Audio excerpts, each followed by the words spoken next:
Let's imagine our friend is planning a weekend away in the countryside with her family.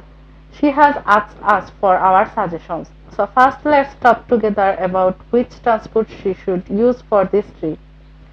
I believe trains would be better as it runs on time and are available at certain times so they will be able to manage their time easily. You are right in this sense, but they will be trying to have a short trip. Trains are better for a long journey only. What do you think?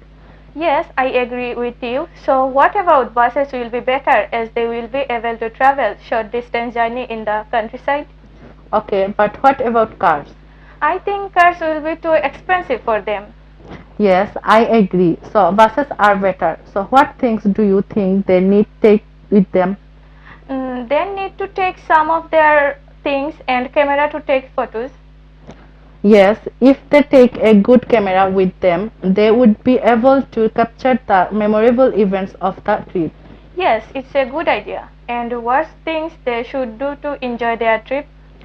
They should try new food and visit new places that would make their trip enjoyable.